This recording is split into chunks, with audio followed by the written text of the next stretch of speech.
the Devils. And, we're back talking everything Arizona State football. I'm the Rhino, Ryan Knowles. Here with me, as always, Big John Caldwell. Hey. And Big John, sometimes you're the Louisville Slugger, sometimes you're the Ball. And the Devils were the latter on Saturday as they get down early to the Houston Cougars and fall 24-16 at Sun Devil Stadium, or excuse me, at Mountain America Stadium. But they ultimately could not come back. Sam Levitt leaves with another injury. And Jeff Sims was not able to rally the troops to get them back in the game. They did make it a game late, but ultimately not able to get overcome being down that much to a team that say they were 6-1, now 7-1 for a reason, and clearly they're legit this year. It looks like. What a turnaround for them, huh? And Oh, in yeah. a lot of ways, it seems like they're having the kind of year we had. And the big question was who had they played? Well, they played us, and they played us really well, and they found a way. They really found a way to use their quarterback in that +1 running arrangement to Yep. take Yeah. advantage of us. And yeah, he had a big game, and yes, snaps the Devils' 10-game home winning streak. Lot of storylines this week. Obviously with Sam Levitt being hurt, um, he will be out for this game. It looked like he's in concussion protocol. He also re-aggravated that injury to his right foot. Um, don't know how long he's going to be out. That's certainly a big blow to the offense. And then, the struggles with the special teams kind of boiled over on Saturday with, the 2 missed field goals and, Sample fielding that punt inside the 5, or And like fair catching inside the 5. we only averaged 39 yards on our punts. I mean, under 40 is just really not is below average Yeah. in college football.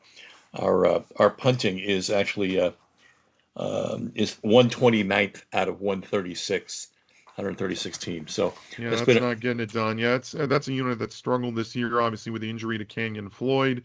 Matt McKenzie was brought in to kind of, mm-hmm, build some depth. He's been largely ineffective. Um, and now there's a new voice in the room. Jack Nudo, his mm-hmm. first year with the program, um, takes over as the primary special teams coach now, with associate head coach and special teams coach Charlie Regal taking a leave of absence for his health. We certainly wish him all the best. Certainly, he's been a mentor to Kenny Dillingham, was his Mm-hmm. high school coach at Chaparral. He's been with Kenny just about everywhere he's been, and certainly a loss to that Oh, staff. But something had to change because this, they've had problems this year being, being effective at all and for the most part. Charlie's had health issues for a while now, but Kenny was asked this week. It was a really good question asked by Doug Franz about is there an association with the struggling and his health? And Kenny says I can't rule that. Kenny said I can't. He didn't say yes, but he didn't say no. He kind of said sure, it probably has something to do with it. Well, Was the bottom line that you can't separate the two. and yeah, the special teams unit has struggled even more so recently. So yeah, I think a new voice in the room certainly couldn't hurt. And then ASU will travel to Ames, Iowa, take on the Iowa State Cyclones in a Big 12 championship game rematch from last year. So we'll certainly preview that game. But first, we gotta go over this loss to Houston. Devils moved to 5-3 on the year. It's looking more and more like a repeat trip to the Big 12 championship game. Looks a little out of sight at this point with They're gonna kind of need how we're gonna top heavy we're gonna need help. the league is right now. Yeah. So, it is what it is. Just, gotta try and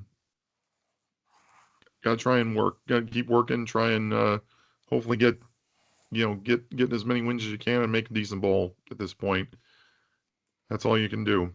And ASU was not bad in this game. They just had some troubles putting drives together. They, they had some bad penalties. Hmm. But I mean, yeah, They certainly passed for enough yards. They outgained Houston overall. Mm-hmm. It's not like they had a bad game offensively, and it's just that Houston rushing attack with Weigman and that physical offensive line was Yeah, really ultimately the difference. yeah. If you watch carefully, we rely a lot on our linebackers to come up and fill the A gaps. A lot of times they were guessing wrong. They were hitting the wrong A gap. We won't send both. We'll send one. Typically Elliott through one of the A gaps, and man, almost every time it was wrong. So I don't know if there was a tell or a read that we got wrong or something, but yeah, it was really unfortunate. It's one of those things. If you had to play that again, I guarantee it wouldn't be, 9 times out of 10 we were guessing the wrong A gap. But and I keep an eye on Elliott just because he's the captain. Right. And yeah, usually you don't see him do that. He usually reads the defense fairly well. Houston had some kind Last week. of, had a little wrinkle that was kind of a misdirection for that allowed them to have success on those types of plays. And, again, that they were able to string some drives together. As we move on here, looking at Sam Levitt going out again this year, again, with his injury, he will not play against Iowa State.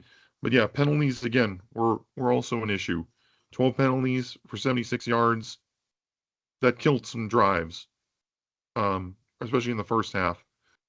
You know, you can't do that. They've got to be more disciplined. I mean, this is starting to look like a Herm Edwards or Dennis Erickson team from the types of penalties that they're having that are just, mental mistakes, things that, you really, at this point in the season, you should not be concerned with, and, basic fundamental stuff. And it's ridiculous, frankly. It's a big reason why they're where they are. They're 5-3 on the season, in large part because, they've had some bad penalties. And in just about every game, especially in the red zone, everybody talks about their red zone struggles. They have too many bad penalties in the red zone, and it's really affected them.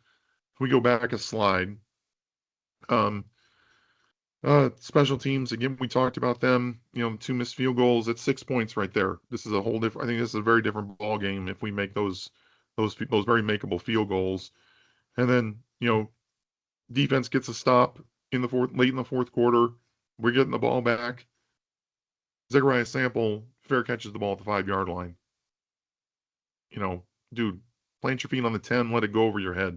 That's punt return 101 right there. So, yeah, just little mental stuff like that. It's, kind of wearing on. I know on me. I know I'm frustrated. Games like this last year, Cam Scattaboo or no, last year this team would have won this game going away. I truly believe that. And yeah, injuries have taken a toll on the team this year. That's been a big problem, but it's really just, discipline and mental issues, and that goes back to coaching. And yeah, it's been an issue this year. So I don't know. Yeah, I mean penalties is it. You don't expect it on a team that returned this many starters from last year. You really don't. And it's a discipline thing. The question is, what are the consequences? If you go out and they're supposed to go out and self-regulate, self-sanction themselves, and I know they do that, but maybe something else has to be done, just to have everybody get on the same page. It's not Right. like it's not like our crowd is. I mean, some of these you can going to Mississippi State cowbells. Yeah, you have that's being offside or being illegal procedure. You can know where that's coming from, right? But not Right. not at home the way we are either. I mean, this last game was there's no excuse. Now I know, and it's yeah. To see guys like Ahina Core at right tackle, doing that, it just drives you nuts. Just drives you nuts. So I don't know. It's got to get better. And there's been some Mm, better games, but we keep kind of going back to this every week where they're key penalties a lot of times. It'll stop a drive or in the red zone and keep where you have to go for 3 instead of 6. yeah, where you're at the 2 and you get backed up to the 7. Yeah, yeah, That's makes a huge difference right there. I mean, people talk about their red zone offense. they're getting too many penalties in the red zone, and then that really shouldn't be the case on offense. Yeah. It's very frustrating, and it's kind of boiled over. I mean, I don't know what it is about ASU teams with expectations. I don't know, they just don't live up to them for whatever reason. And it's, I know Well, the season's not over yet by any stretch, but let me ask you the this way question. things are, that the standings above them, Let me let me they're let, mathematically not let very me ask likely to let me go ask you back to this. the Big 12 championship. Because you have this issue of the deep loyalty that Kenny has to Charlie. Um, it has to be one of the toughest things that's happened in his career to have to either accept his stepping down or asking him to step down. You can look at it either way, but he's facing the toughest professional decision in his career. Kenny is in having to replace him. Um, so, but clearly something had to break. Clearly something had to change, and um, maybe this is maybe there's another role for Charlie. Maybe there. I mean, I don't think Charlie's going away. He's too valuable in terms of culture and what he represents to the Valley. I mean, that guy went down to U of A and out recruited ASU for a few years, man. Yeah, For very kids in true. this kids in this valley. He goes to Idaho State and pull people out of this valley to go up to Idaho State. So the guy can recruit. The guy knows what he's doing. Hey, Um, recruited ex Guillory. exactly. So a hell of a ball player is Oh yeah, playing injured right now, but he's gonna be a Raven at he's some in the point. league. Yep. That's right. So I mean, So, I mean, um, I look at it like is it all Charlie's fault? No. Is it no. it's the Jimmys and the Joes is what it comes down to. Hmm. Yeah, and there were some positives I think you can take out of this game. Yep. Malik McLean, we were, with no Jordan Tyson, we were looking for somebody to step up. Breakout. He had himself a solid game. That was something that we were kind of waiting on. Hmm. Shimon Mateer continues to be a good target, especially in the red zone. And big ups to Cameron Harpole. The guy, he puts in work. He's not very celebrated for the work that he does. He's an outstanding blocker. Caught his first career touchdown Yep. Yep. from Sam Levitt. So, yeah, Yep. that was huge. And so Another Texas there guy. were a few things to take away from this that make you go, okay, this team can move the ball. They can have some success. Just they need to stop shooting themselves in the foot with bad mental mistakes and missed blocks and things like that are you know easily fixable. It's like training camp stuff. So, but um, I like- just kind of what just kind of moving on here as we Can you hear me? move forward. Yeah, I can hear you. Yeah. Okay. I got a microphone cutting out. There we go. Yeah, but I mean, yeah, you look at Houston. I mean, they just controlled the clock. Yep. That's usually something that ASU has Right. success with. 37 minutes time possession. Connor Wagman, this kid, man, he just tore up the Devils on the ground. 111 yards, 2 touchdowns on the ground, and then he had success through the air over 200 yards there as well. And they had no answer for that tight end Tanner Koziol. I mean, He's he big. just he just seemed to make a big catch at the wrong time. He's 6'7" And for God. He gonna say, what a mismatch. yeah, I mean, You yeah, get you get that it's kid the not like weight he's room. hard to miss.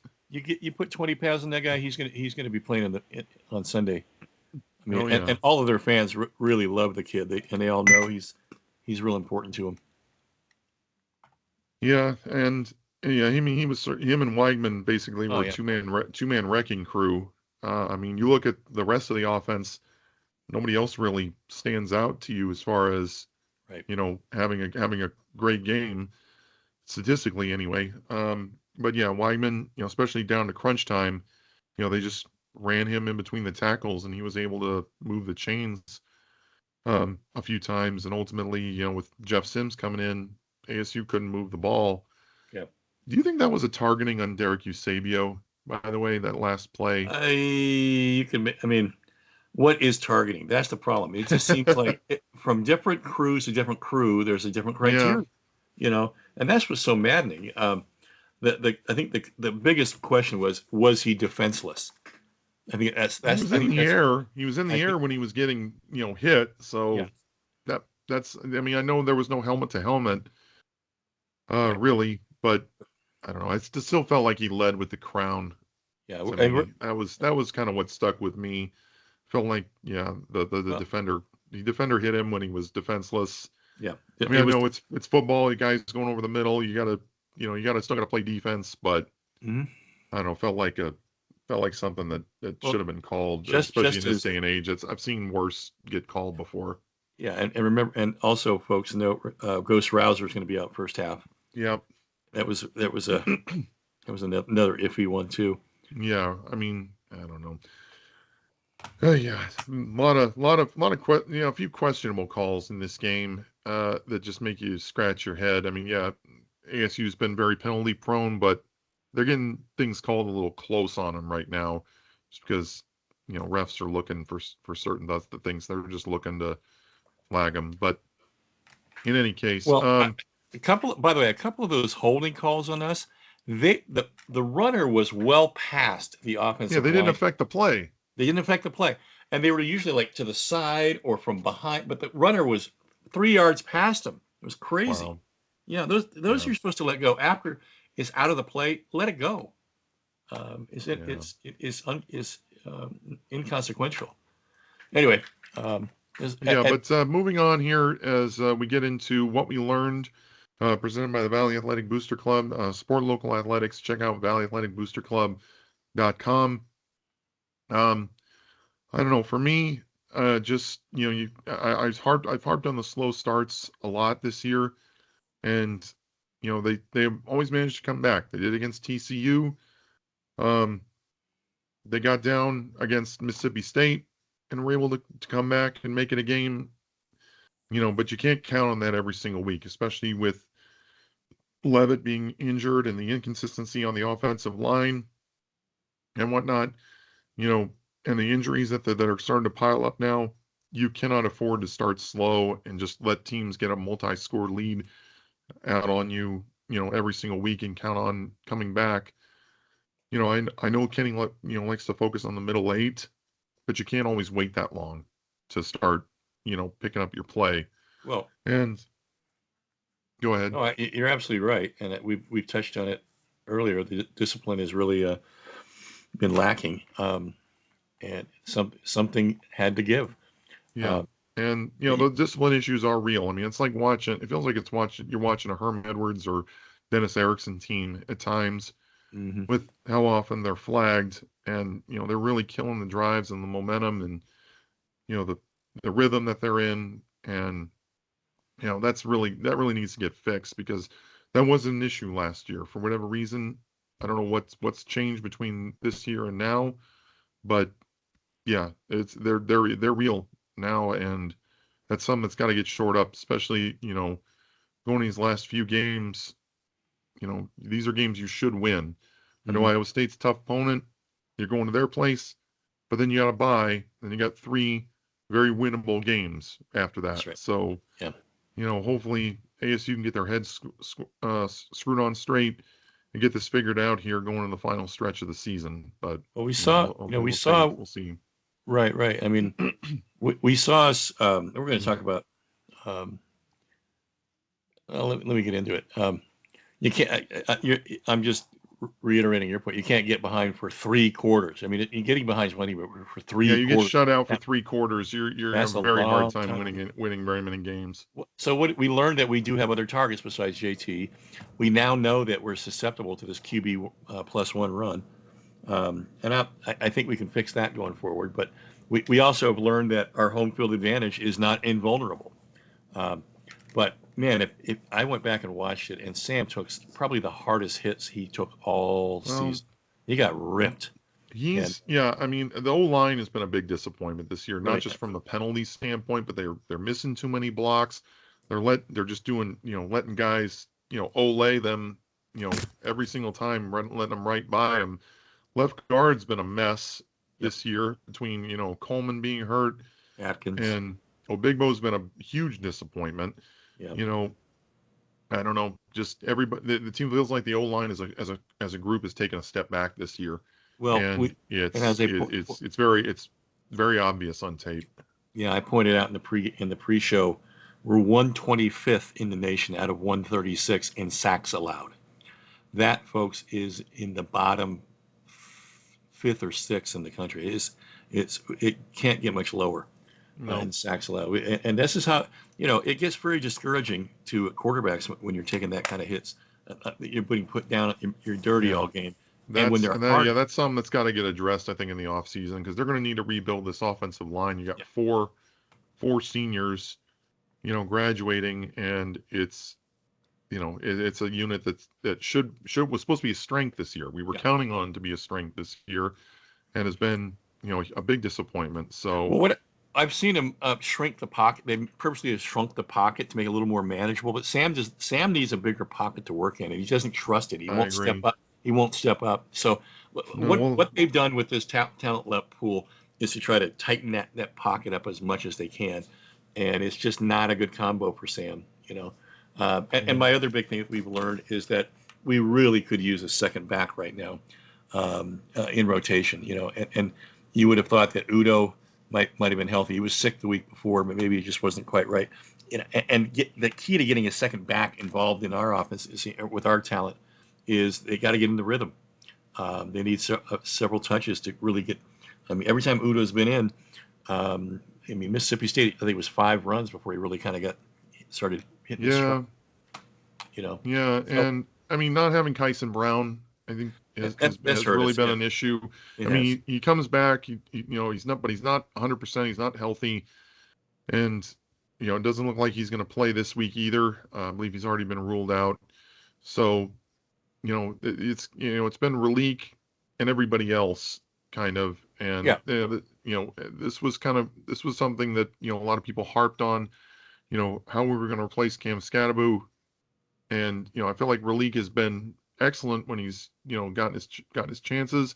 yeah. He's kind of become the lead back at this point, but he can't do it all on his own. He is not And an every down guy. he's not You an got to A. have somebody come in to kind of change a pace and Yeah. run between the tackles a little bit more because that's Well, not yeah. Ralik's game. It's clear Ray Leak is more of a B gap, C gap, get around the edge kind of guy, tunnel screen, something to get him in moving quickly, not an A gap kind of a big A gap run. Now, having Right. said that, he's still averaging 3.6 yards a carry. So I mean, it's respectable. His numbers are not horrible, but it's not Scatterbo like. I mean, Scatterbo bailed out Sam in more third and long situations last year than you care to acknowledge. But it's really clear now that Sam really needed Scat a lot more than Scat needed Sam last year, and that Scat bailed us out of a lot of bad third and long situations. We just No have argument here. yeah. So hopefully these are what we've learned. I mean, if you just fix 2 or 3 of these, you have a chance to win this game. So Yeah, let's and talk. that was what we learned, presented by the Valley Athletic Booster Club. Support local athletics. Check out valleyathleticboosterclub.com. Great organization. You missed a hell of a Um, tailgate, Big Ride. oh, trust me, We had I know, I'm sure I did. I have no doubt. gumbo Um, and boiled shrimp, baby. very nice. Yeah. So yeah, and then our Big 12 weekend review. Very interesting, kind of telling weekend for the conference as a whole. Yep. You got um, Utah. Oh my Oh. gosh, that was you think we had it bad against Houston in the first half? No, no, No, Colorado had a lot worse. They were down, what were they down 43-0, that's I right. believe. Yeah, that's right. Ended up, I think the final was like 56-0. Yeah. It was, yeah, that was crazy. Hey, couldn't happen to a nicer program. I'll say that. Yep. But yeah, hey, life without Shador and Travis Hunter. I know, always very, very telling for that group. And, Um, And they put their names on the stadium too. I know. Yeah, they retired their numbers. I know. What is that? Yeah, that Oh, was 53-7, excuse me, was the so they final get in that game. But yeah, it was over it was I mean, it was 17-0 at the first quarter. Utah scores 26 points in the second quarter, and they just played their second and third teams after that.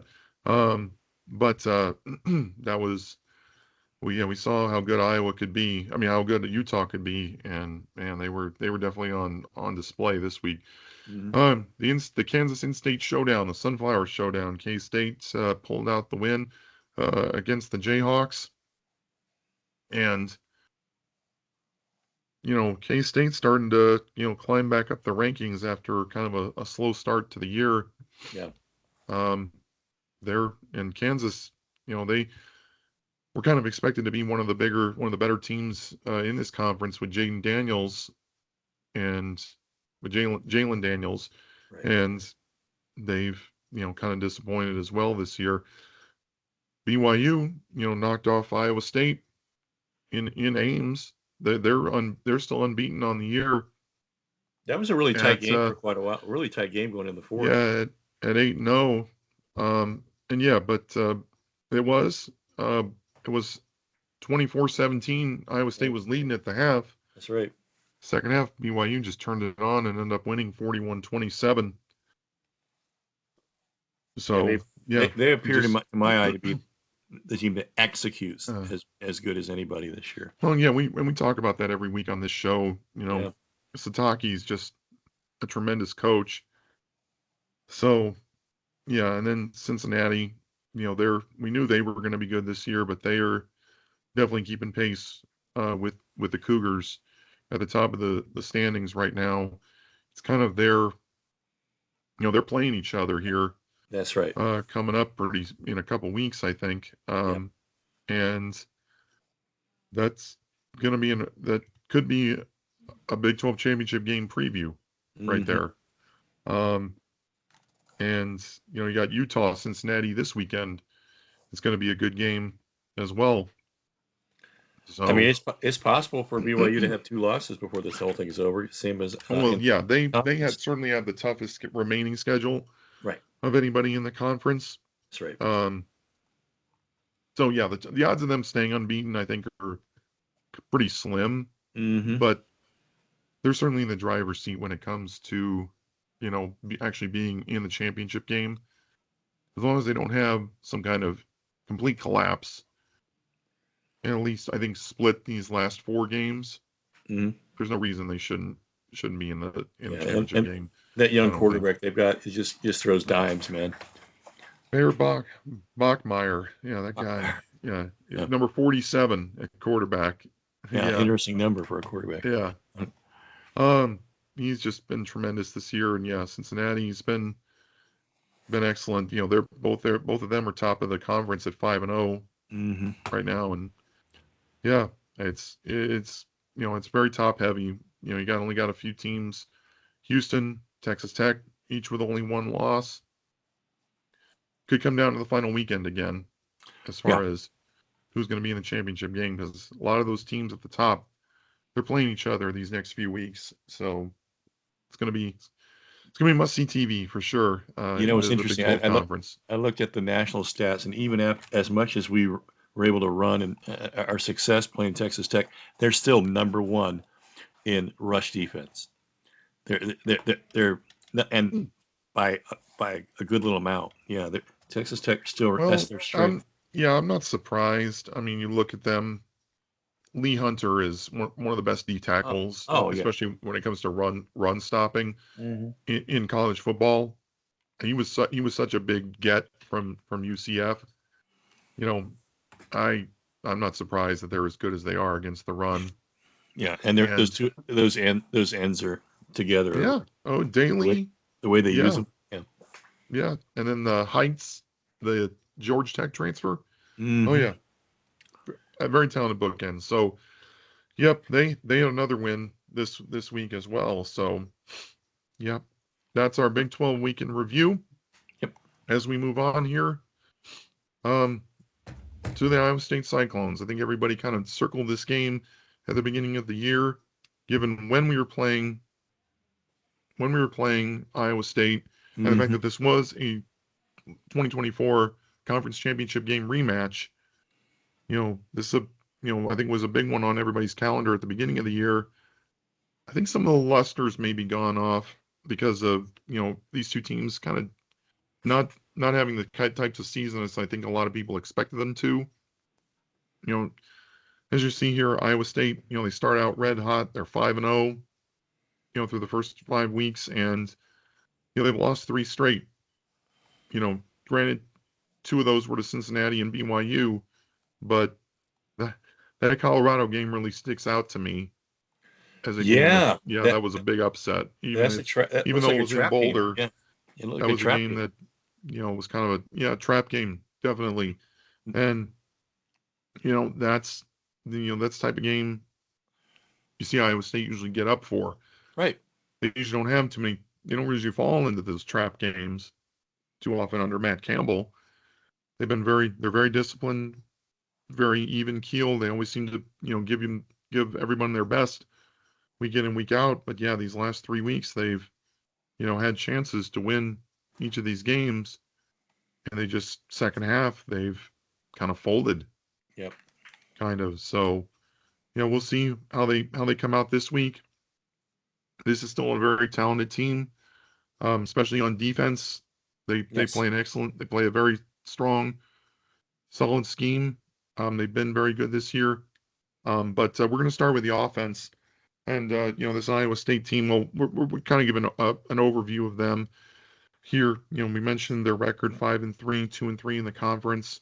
Matt Campbell, a great coach. Every time a big opening comes up, seems like his name's being thrown around because he just seems to always get his teams up. I mean, And he they recruit. always seem to win like at least 8 games a year.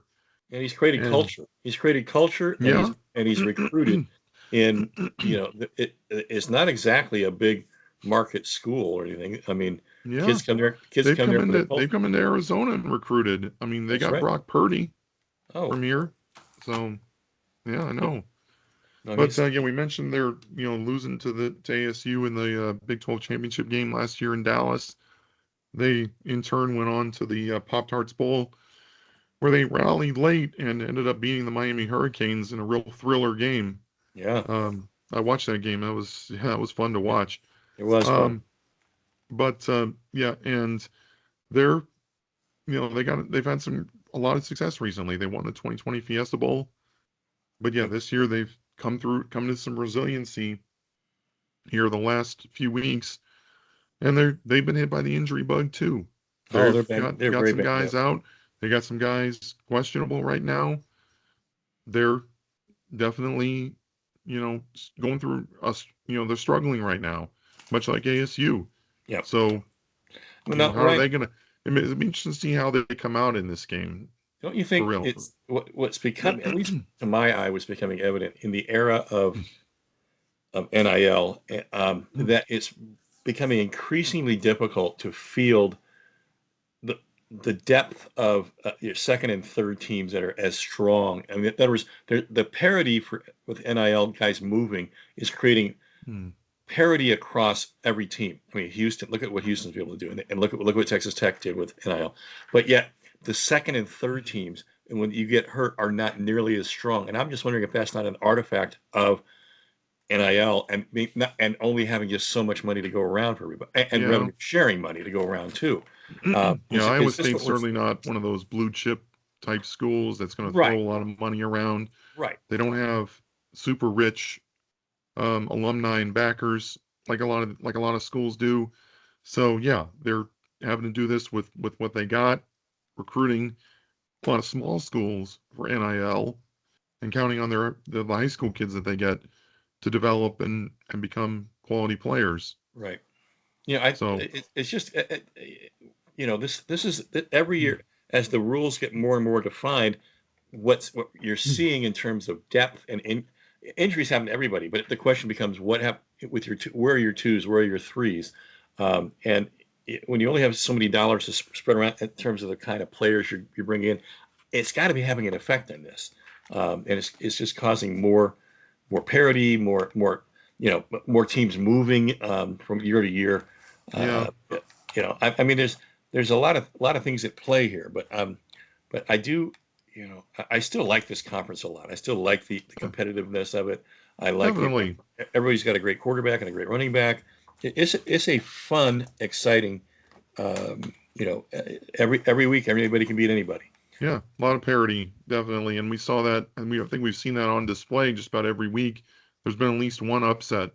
So Well, yeah, the exception probably it was what it be is. And yeah, yeah, that was us. That was us last week. I mean, yeah. But look how not a lot of look how, people gave Houston a chance, especially with Sam Levitt back, and they came in and whooped our butts. So and having said that, I do not expect the doormat, Oklahoma State, to stay there for very long.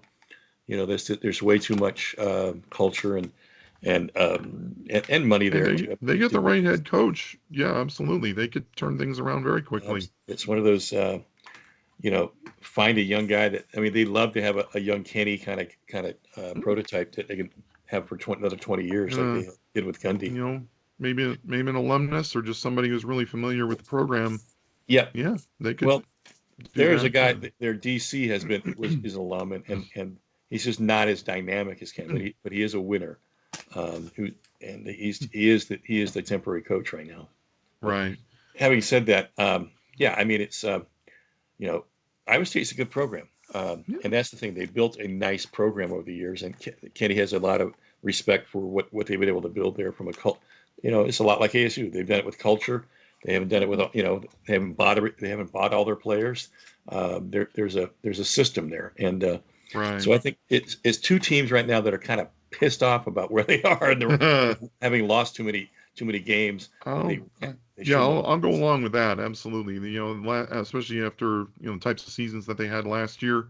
Yeah. Yeah, coming into this week, both are kind of scuffling. Yep. What team's going to show up? I think that's going to be the big question. They're both And coming off tough losses, and you don't yeah. want to. And they've got home cooking, and no one's going to blame it on weather. It's going to be a little cold to start with, but it'll warm up throughout the day. Yeah, They're but it'll playing. be clear. Yeah. And yeah, I mean, it'll be cold at kickoff, but I think, it is 10 a.m. kickoff. Yeah. But as the day, as it gets later, I think it'll heat up. It'll still be good football weather. Hmm. And Iowa State's offense has been, you know, very strong this year.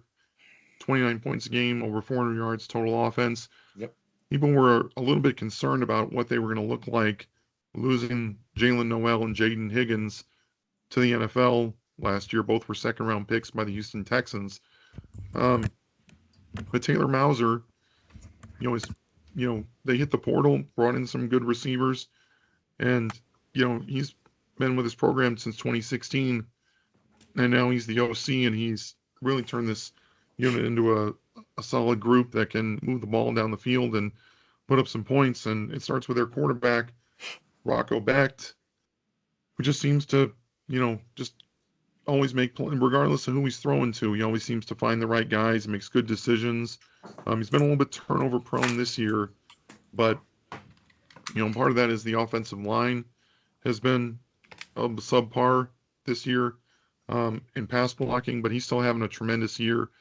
Over 1,900 yards, 10 touchdowns, 6 interceptions is a little bit of a concern, but he's, found the end zone 7 times on the ground as well. Mm. So, yeah, definitely a very, very good player who took them to the conference championship last year and has been, a third, this is his third year as a starter. He knows his offense inside and out and runs it very, very well. And, Here's their. they got a two-headed attack at running back. Abu Sama, he's the speed guy. Um, slight advantage in carries this year. But he's, again, like I said, the speed guy, and he's questionable for this game. So may not be 100%, but, over 500 yards, 4 touchdowns. Same for Carson Hansen. He's a bit more of a power back, but is also a really good receiver out of the backfield. Both of them, they'll share carries, but Hansen is kind of the power back, whereas Sama is more the scat back, the speed guy. So they definitely fill their roles. very well. And then I mentioned their receiving core. They were kind of having to rebuild with replacing those really talented receivers that they had. And they had the transfer portal and brought in Brett Eskildson, who's turned into the Rockoback's top target. 21 catches, 409 yards, 3 touchdowns on the year. Chase Sowell has also been a good target. 16 catches for him. This receiving core, I mean, they're not going to blow you away with their numbers, but very, still a lot of talent, and they can certainly make plays with the ball. And moving on to the tight end, very strong position with this team. Brahmer's having a tremendous year. 29 catches, 317 yards, 3 touchdowns, and Gabe Burkle has been very, very solid as well with 22 catches himself. But the big concern this year has been the offensive line. They, had to do some reshuffling, had a couple injuries. They've allowed 15 sacks this year, so they are vulnerable there. They are a little bit prone. They've been more of a run-first team this year, so put them in some third and longs, some obvious passing downs. You can pin your ears back and come after them. And this offensive line's been a bit, been prone to giving up the sack this year. So yeah, you can definitely get after the quarterback a little bit. There's a third tight end that they line up. They'll be in 13 personnel a few times. Well, yeah, they'll run 13 and 23 personnel a little bit. Right. The other tight end is, I believe, Tyler Moore. Yeah, he's only got 5 catches on the year. They got another guy, Cooper Alexander. Not great receiving numbers outside of the top 2 guys. Yeah. But yeah, they can certainly block. I mean, that's why they're playing tight end at this level. So yeah, it's a matter of how to get a hat on a hat with that many tight ends. Yep. Yeah, I mean, like I said, they are a run-first team. Yep. And when they go into those 13 and 23 personnel, odds are they're running the ball. Yeah. Defense has been very good this year for this team. Only 22 points a game. They're very stout against the run. Only 137 yards a game on the ground. John Heacock's been Matt Campbell's guy since he set foot in Ames. He's been there as long as he has, 10 years. And he's put together a solid group. It starts with our linebackers, Cooper Ebel, 54 tackles on the season. Caleb Bacon, he's the weak side linebacker, 42 tackles, couple pass deflections. He can get out in coverage. So those 2 guys have been very, very good at the linebacker spot. Ebel's the green dot. He's the mic guy in the middle, making all the calls. So very, very good at what he does this year. And then moving on to the DBs, they play mostly 3 high safety look. Right. Jameson Patton is the nickel corner, but he'll also drop back into safety quite a bit. He's got a couple interceptions on the season to go along with 40 tackles. So, I mean, he can come up and play the run too. They get a lot of use out of him and move him around quite a bit. Marcus Neal's been excellent this year. He leads the team in tackles, 54, but he's also got a sack and 3 pass defensed. So he's been very good this year. Tayshawn James, the other safety, he's kind of more of the ball hawk, 5 pass defense this year, but he's questionable for this game. He's not 100% right now. Right. So we'll see. Like I said, they've had quite a few injuries on this team, and it's affected some of their top line guys. And the case in point right here. And then on the D line too, that's also been an issue because they got a couple guys that are very talented. Tamatoa McDonough, I believe, is one of their ends. He leads the team with 2 sacks, but he's also questionable. And then Dominique Orange is arguably the best defense player on this defense. Probably the best pro prospect on the D line, and he's been battling injuries all year. He wasn't even expected to play last week against BYU, but he toughed it out. But he's still questionable this week. We'll see what kind of shape he's in come Saturday. But yeah, this is still a very solid team, solid group. Very well coached. They work together very well as a unit. No one guy really sticks out, and they haven't put up big sack numbers or anything, and they've only forced really a handful of turnovers, but they're very stout. They'll get you in. They'll get you off the field on third down, force punts. They're very fundamentally sound, and they won't miss a lot of tackles or beat themselves with mental mistakes either. Right. So, looking at the injury report here, obviously we talked about Kyson Brown being out, Sam Levitt also out. That's been the big story this week. Miles Rouser with that targeting penalty, he'll be out the first half. That's right. And then, Jordan Tyson. It's not ruled out, but yeah, doubtful. Not ruled out yet, but doubtful usually means about 75% he won't play. Right. Tate Romney being out, they've dealt with injuries on that in the safety spot and in the linebacker spot all season. Yeah. And having Tate Romney out is not ideal. So they're definitely going to need him. Another thing about Tate Romney, we talked about him a little bit during the pre-show. Very good special teams player. Oh, he's a gunner. Yeah, he goes down. Yeah. He's usually he's right in the mix. He had a couple of nice stops in the last 2 or 3 games. I noticed he's I one like of the first him. guys. I like him a lot. But I do too. Prince Dorba came back in the Houston game. Mm-hmm. He should be good to go. We think. He didn't play a ton of snaps against Houston, mostly just on passing downs. He is ASU's best pass rusher, but he is questionable for this game. So we'll see what kind of shape he's in. Hopefully, Boogie Wilson comes back, because he came didn't play a ton against Houston. They're definitely going to need him back this week. Late in the third quarter, and he was out there moving around. It wasn't the normal Boogie, but you had guys like Breedlove who stepped up. And remember, folks, this out list is not even complete. There's guys like Ben Coleman and Fiaseu, who are also out for the year. Right. Yeah, So the already list is ruled out longer for the than year. that. Right. Right. These are just people that are still dressing, or maybe will be. And with Christian Hunt out, Christian Hunt's a former walk-on, but with him out, Cameron Dyer has started practicing again. He was out with a torn ACL. All of last year. He's fully back. He's QB. He's QB3. He's QB2 tomorrow. Yep. Or Saturday. There you go. Saturday. So keep an eye out on him. They may create a sub package for him. He's a great athlete. He can run quite a bit. They were recruiting him as a wide receiver, moved him back to quarterback because that's what he played in high school in New Mexico. And he's got a cannon. He's got a freaking cannon. Yeah. He's an athlete. He's a specimen. They should find ways to get him out there and get him get the ball in his hands, because he can make a difference for sure.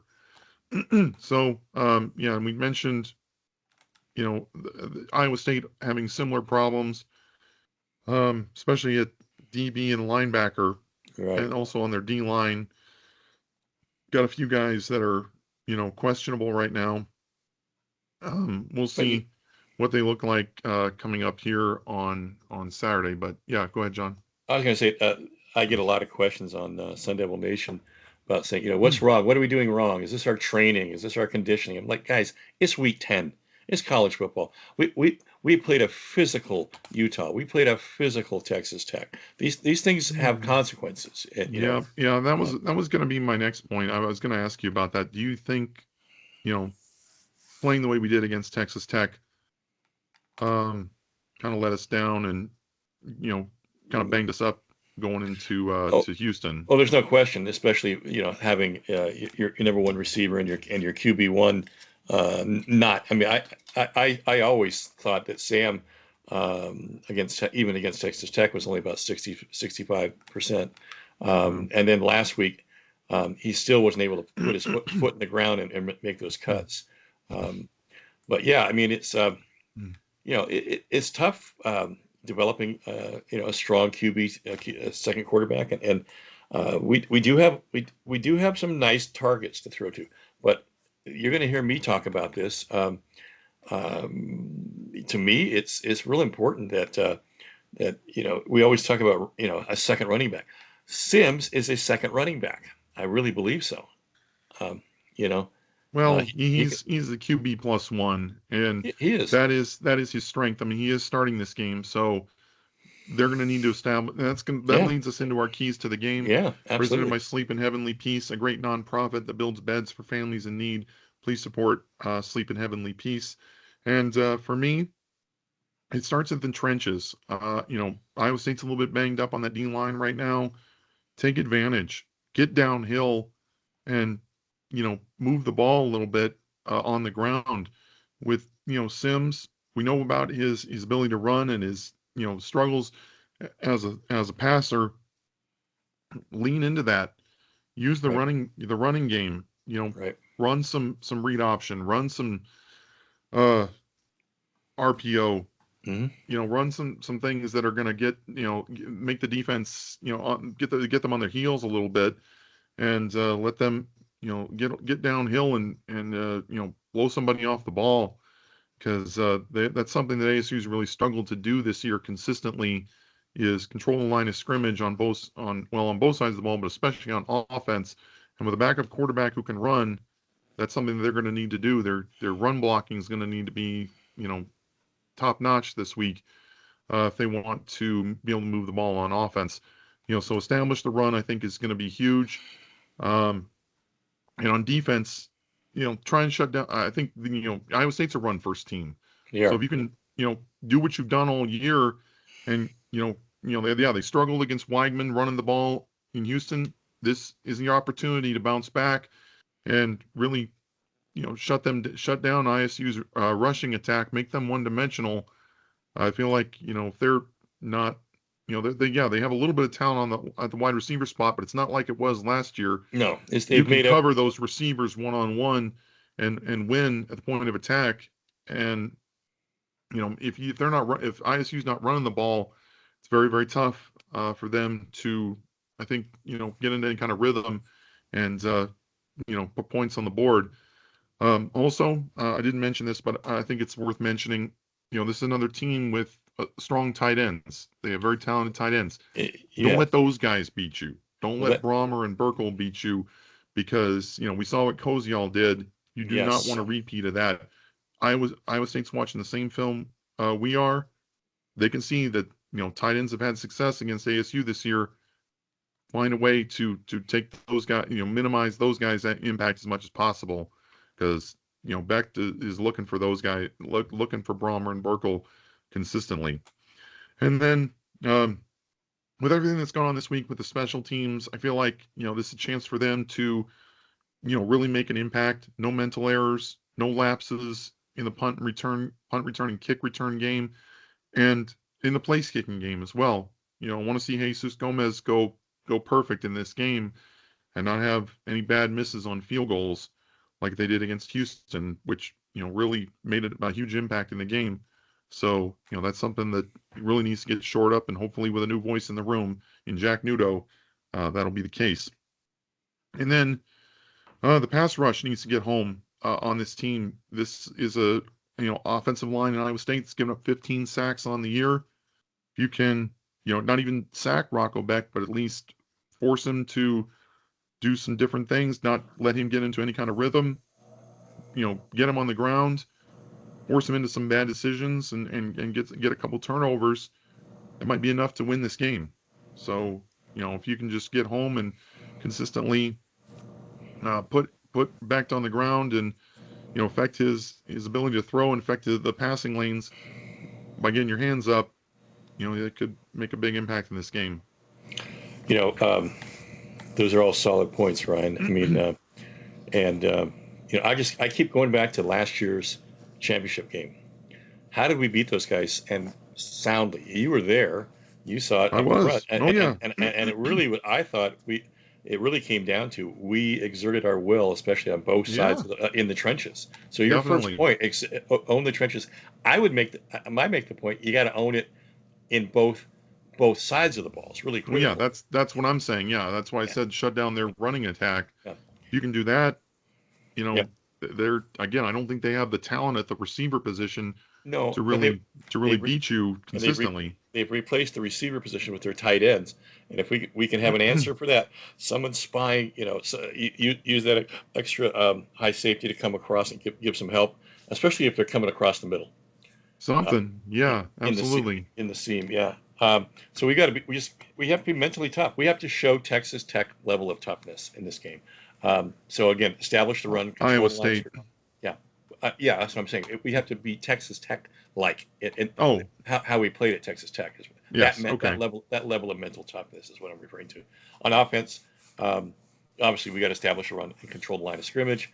Um, and I'm just gonna I'm gonna stick to this. I think you got to use Sims' legs as much or more than his arm. I mean, he potentially can be. I mean, that's his strength. Lean into his strengths. Lean into it. That's his game. That's what he Get does. and get him into Yeah. rhythm. Get him into that rhythm early. Yeah. Force them to have to put a spy on him. And take somebody out of that defense who Yeah. normally. That'll open up opportunities for other guys. Definitely. Bingo. Then obviously we've got to avoid, like always, turnovers are really. But we need to finish strong. Our output, even though we rally, fourth quarter is not a great quarter for us. It's really third quarter we make our runs. Not at Houston, but as a fourth quarter team, we're not that. It's not the best of quarters for us. Yeah, we've had trouble putting teams away, and we've That's let right. teams back in too. Well, So yeah, that has been an issue. Over 9 games, they have or our 8 games. They have uh, we're a very weak first quarters, and when as we're rallying, we're letting them rally too in the fourth quarter. Right. So we got to finish strong. Defense, limit explosive plays, especially from those big tight ends. Avoid any blown assignments. Win the turnover battle, and the special teams make all your field goals. We have 6 points last week, and avoid big returns. I'm going to say this too. I thought we had one great return in the last game, but it was negated by a stupid penalty. Wasn't it Hamilton had a 49-yard run? Probably. It Yeah. usually is. Yeah. Well, there's Yeah, two I guys mean, taking. We're taking turns. There's 2 guys taking. Yeah, punts. that kickoff return Right. earlier in the year negated by a penalty too. Yeah, So it's just killing us, man. that's got to stop. So those are my keys to the game. I know I've got a lot, but Yeah, you always do. it's weird. I maybe overanalyze it. I mean, you like to think there's only 2 keys or 3 keys. There's always more. On the bulletin board every week. Well, Every side of the ball has got their keys. Yeah, and I try to just limit it to one per side. Yeah. For the most part, just to kind of focus on the most important thing. Yeah, the But most obvious. Yeah. with the way the team's been playing, with the last week, the loss against Houston, they really need a bounce back game. And I think, doing some of these things could certainly help, especially with no Sam Levitt and probably no Jordan Tyson. They're gonna, have to have other guys step up, and Yeah.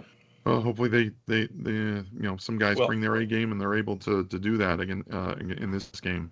So if you're really paying attention, folks, 90 minutes before the game, go to the Big 12 website and click on injuries. The final report will come out at 90 minutes before kickoff, and you'll be able to see if Tyson has been moved at all, or that they put him Yeah. out. It may just leave him exactly where he is, but and see, I mean, my guess is if it comes down to it, he may play second half to try to get us as a playmaker, to try to get a rub route or something, down on the. Don't let him run. Don't let him run hard all game. Just put him in a couple plays, especially if. And he's a big red zone target too. That's Maybe what I'm saying. put Use him as a put him in red zone. Exactly. Use him as a red zone target. Limit, but get him to the bye week. Let him have another week to heal up before you go. You go down the final stretch here.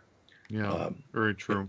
So those are keys to the game presented by Sleep and Heavenly Peace. Prediction time. Yep. I just think ASU's injuries. Their starting quarterback, their best receiver, being out is going to be a little bit too much to overcome. I feel like this is going to be a close game. I certainly think ASU covers. I think 7.5 is a lot of points even on the road. But I think Iowa State, just they'll execute a little bit better and ultimately pull out the win. Well, I am the eternal optimist, aren't I? Yes, ever the optimist. That's right. But I've gotten a couple of these right this year and nailed them pretty close. But I do think I think we are very similar teams. That's the one thing I'll say. We're very structured very similarly. Our mindsets are kind of the same, and we both shown that when their backs against the wall, they play some of their best ball. I think we have a lot more character in that locker room I mean, Texas Tech was evident. Everybody Right. counted. Nobody thought we were going to come close, and we really handled a team that was so great against the run. We True. made, and so I know we have it in us. I know there's leaders, and I know it's Keyshawn Elliott Yeah. is Keyshawn Elliott is We're certainly capable of winning this game. yeah. There's I don't think there's any argument with that. If you pull the special teams together and don't Hmm. miss, you win turnovers, that is, I don't think this is a boat race by any means. I think this is a nice close game. But we have played well in close games. Yes, And so definitely. I've got us winning by 3. And call me the heretic, but I'm just but I think Sims will they will dumb it down. They'll use his legs. I see it. I think we'll probably Well, get they know that he's starting. yeah. I mean, But yeah, they'll. I think you'll And probably hey, see. Iowa State's defense, they're good, but they're not Utah. Oh no, So they're not that kind of stout. Um, right. oh yeah, it's interesting. But I'm still relying on the fact that we have we're still 37th in the nation in rush defense. We're still 38th nationally in total defense. I think those things, defense travels and defense Oh yeah. will win games for you. So I just see this just like Texas Tech. This is going to be our defense is going to carry the day. I really Yep. do. Well, So hopefully that'll be the case, and hopefully, I like to be proven wrong, and I hope I am this week. So that'll do it for us here on RWD. Thank you guys for tuning in. I want to say, everyone have a safe and happy Halloween, and we will certainly be talking to you next week here on RWD. Again, it is a 10 a.m. kickoff local time on TNT and True TV. Iowa State's favored, but hey, Devils certainly have a puncher's chance in this game. So that'll do it. I'm from the Ryan Knowles, Big John Caldwell. Say goodnight. Go Devils. Forks up. Silence the Cyclones. there you go.